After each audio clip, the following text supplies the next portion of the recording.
मुख्यमंत्री के प्रमुख सचिव डीएम्स को फोन कर रहे हैं कि जहां बीजेपी हारे वहां पर काउंटिंग स्लो होनी चाहिए कि ये लोकतंत्र का आखिरी चुनाव है।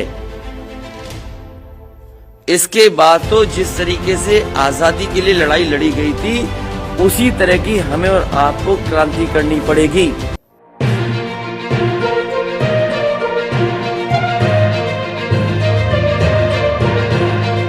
प्रमुख सचिव का जगह जगह फोन जा रहा है कि जहां भारतीय जनता पार्टी हारे वहां पर काउंटिंग स्लो करिए। मुख्यमंत्री के प्रमुख सचिव डीएम्स को फोन कर रहे हैं कि जहां बीजेपी हारे वहां पर काउंटिंग स्लो होनी चाहिए। और यही नहीं, अगर हम पिछला चुनाव देखें 47 सीटें ऐसी हैं पिछले चुनाव की जहां पर 5000 वोट के कम फासले से भारतीय जनता पार्टी जीती है। और जो आज देखने को मिला है बनारस में कि जहां ईवीएम्स ले जाई जा रही थी, एक ट्रक पकड़ा गया, 2 ट्रक लेकर के भाग गए।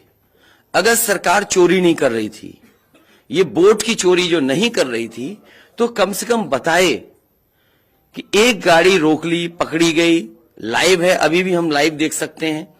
2 गाड़ियां क्यों भागी? अगर कोई चोरी नहीं थी, प्रशासन ने, सिक्योरिटी ने इतना इंतजाम क्यों नहीं किया? इतनी फोर्स है, अभी इलेक्शन की फोर्स गई नहीं है यूपी से, तो आखिरकार अधिकारी क्यों नहीं कर रहे थे? क्या वजह है कि बिना सिक्योरिटी, बिना इतने इंतजाम के ईवीएम्स जा रही हैं?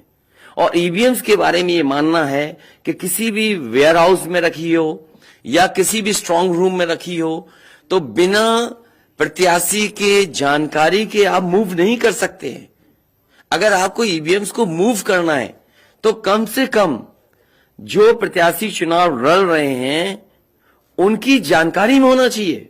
और सोचिए, मुख्यमंत्री आवास से प्रमुख सचिव, मुख्यमंत्री जगह जगह फोन कर रहे हो और डीएम्स को बता रहे हो। ये घबरा गए उसी दिन जिस दिन अखबारों में कुछ जगह आया कि कहीं पार्क की सफाई हो रही है, कहीं घर की सफाई हो रही है। और आप में से वो लोग हैं जो जमीन पर घूमे, जो जमीन पर चुनाव चल रहा है, वो भारतीय जनता पार्टी के खिलाफ था, जनता के अंदर नाराजगी थी। ये जो कल एग्जिट पोल आए हैं, मैं एग्जिट पोल पर बोलना नहीं चाहता था, लेकिन जो एग्जिट पोल आए हैं वो कहीं ना कहीं परसेप्शन ये क्रिएट करना चाहते हैं कि हां भारतीय जनता पार्टी जीत रही है, जिससे वो चोरी भी करें अगर, वो भी ना पता लगे कि हां चोरी हुई है। इसीलिए अगर हमने वोट दिया है तो मैं अपने नौजवानों से, किसानों से और आम लोगों को कहूंगा कि उतनी हमारी जिम्मेदारी बनती है कि वोट को हम बचाएं। अगर वोट नहीं गिना जाएगा तो लोकतंत्र कहां जाएगा? और ये लोकतंत्र की आखिरी लड़ाई है।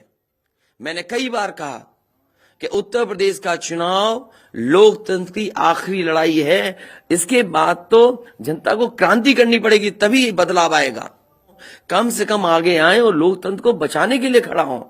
और मैं अपनी पार्टी के लोगों से कहूंगा कि जब तक काउंटिंग ना हो जाए तब तक कम से कम ये नजर रखें और लगातार निगरानी रखें कि कैसे वोट बचाया जा सकता है, कैसे जहां पर मशीनें रखी हैं कोई किसी का आना जाना ना हो। ये लोकतंत्र के लिए बहुत ही खतरे का समय है। जो दल हार गया, अब उसके बस में यही है जो अब करने जा रहे हैं। ये जितने कुछ एग्जिट पोल हुए हैं वो इसीलिए हुए हैं कि अगर वो चोरी भी करें तो शायद नजर ना आए। अब ईवीएम्स पकड़ी गई हैं, बहाना कोई ना कोई अधिकारी बताएंगे कि हम ईवीएम्स इसलिए ले जा रहे थे। आखिरकार फोर्स के साथ क्यों नहीं ईवीएम्स जा रही थी?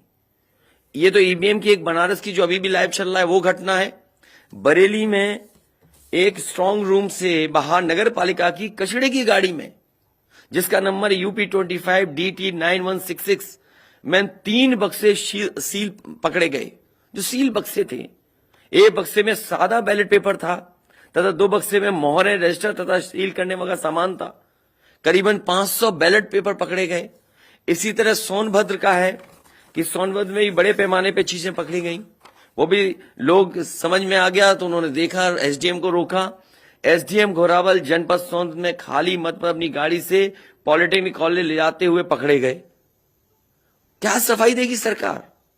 इसीलिए मैंने कहा प्रमुख सचिव मुख्यमंत्री आप जानकारी कर लें। अगर आपके डीएम्स कोई जानकार हैं, उन्होंने खुद बताया है कि वहां से लखनऊ से फोन आ रहे हैं कि जहां पर भारतीय जनता पार्टी हार रही हो वहां पर काउंटिंग स्लो हो और रात तक काउंटिंग लेकर के जाइए। तो मैंने आपसे कहा कि ये लोकतंत्र का आखिरी चुनाव है। इसके बाद तो जिस तरीके से आजादी के लिए लड़ाई लड़ी गई थी उसी तरह की हमें और आपको क्रांति करनी पड़ेगी। मैं तो अपने नौजवानों से अपील करूंगा कि जहां किसान इतने साल बैठे रहे तब सरकार झुकी।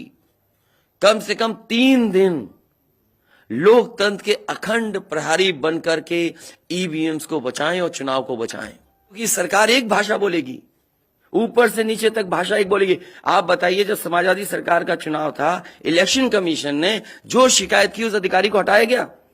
आज इलेक्शन कमीशन ने किसी अधिकारी को हटाया हो? एक अधिकारी अगर इलेक्शन कमीशन हटाया हो तो बता दो।